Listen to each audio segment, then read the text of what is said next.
It's a new year. Could that mean a new state for you? In this video, I'm going to give you my top 8 tips to know before moving to Idaho in 2023. Before we get started, my name is Isaac Crace. I am a born and raised Idahoan.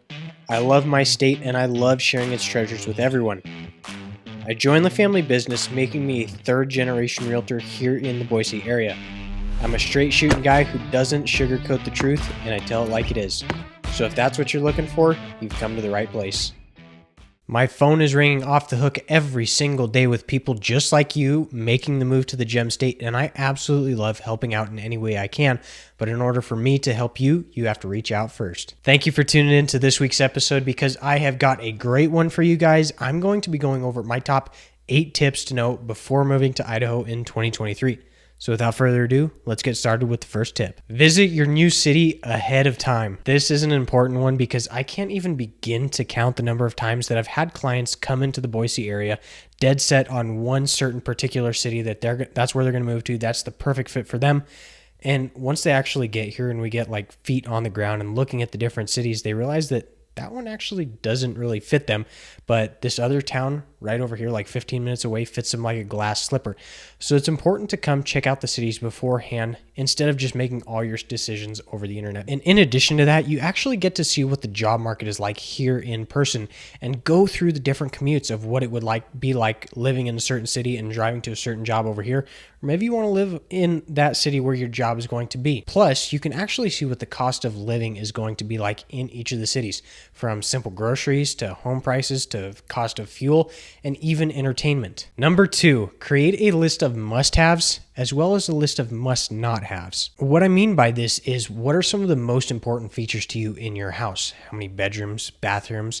Do you want a huge master bathroom, closet, or master bedroom? Or maybe you want a big backyard or even a small backyard. Or even some features that aren't necessarily a material fact about the house or items of the house, like distance to shopping, eating, schools.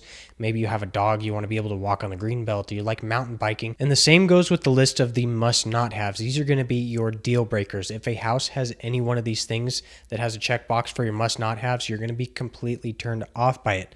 Like maybe it's close, like maybe a house is close to the main road, so it's going to have a lot of road noise, or you have dogs or small children and you just don't want to be near that. That's important to have on your list as well. Or maybe you strictly want a single level home and this home is maybe a 2-story home. Like that's going to be something that's a huge deal breaker about that. And the interesting thing about this is when most people go into it, they think that the list of must-haves is going to be more important than the list of must-not-haves, but it's actually going to be the other way around. The list of must-not-haves is going to be the deal breakers, whether or not you're going to be getting into a property. I see it time and time again. And it's going to be a little daunting, but as you actually get feet on the ground and see in person, you're going to be able to make it easier decisions, and your list is probably going to change. Like maybe something that you really wanted before, your must-have, you decided, well, actually, I don't necessarily need that. Or maybe something on your list of must-not-haves is maybe not so important to you, or you can even add to your list of must-not-haves. Number 3, purge while you pack. Chances are, if you're watching this video, that you're interested in moving to Idaho from another state,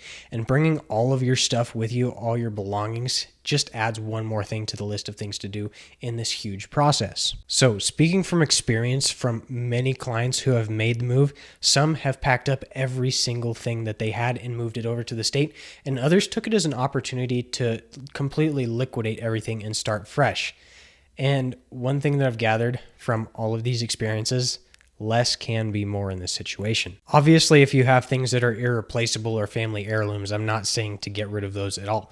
But small things like maybe couch, furniture, decorations for the entire house, just take it as an opportunity and a blessing to just completely start with a clean new slate in a new state. Number 4, ask your agent to help you find free or inexpensive moving boxes. This is one thing that a lot of people actually don't consider. And being a real estate agent, I actually do happen to know a lot of people who are moving or who have just moved who maybe have some cardboard boxes or stuff the like that they either don't need or they'd be willing to give somebody who's going to be getting into the process.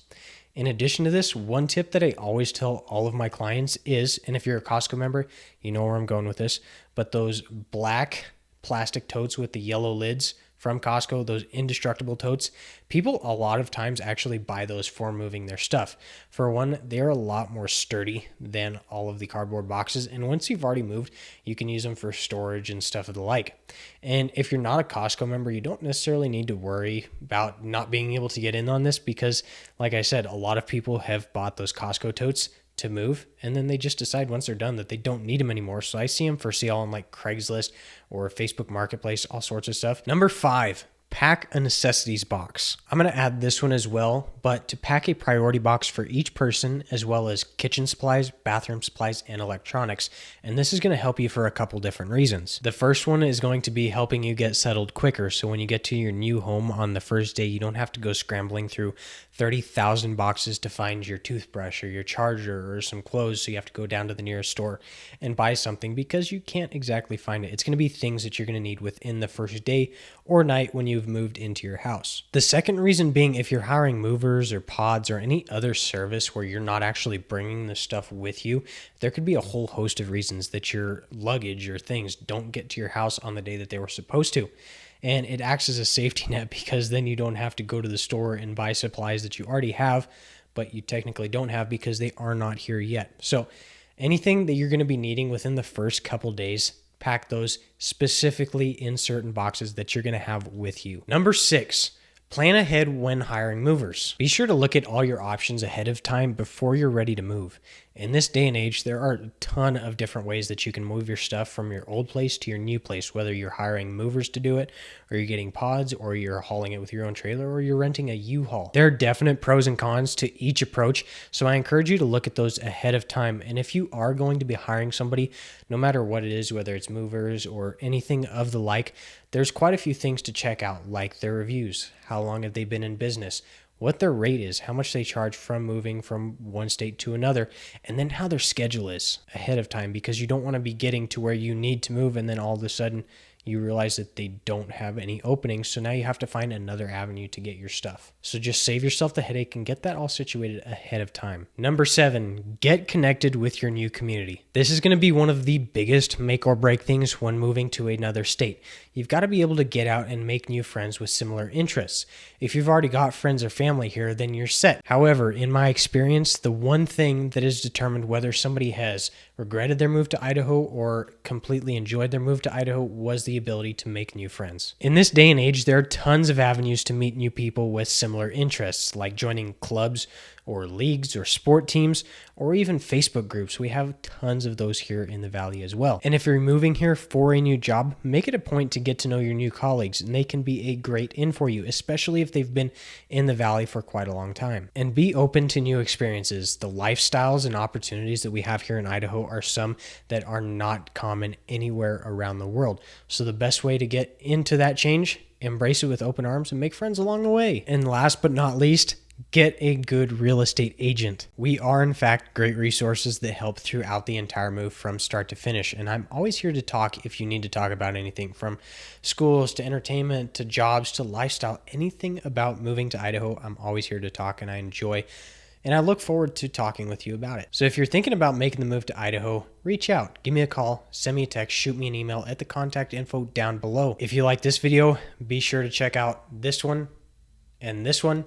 And until next time, I'm Isaac Crace with Top Idaho Real Estate, your third generation Idaho Realtor.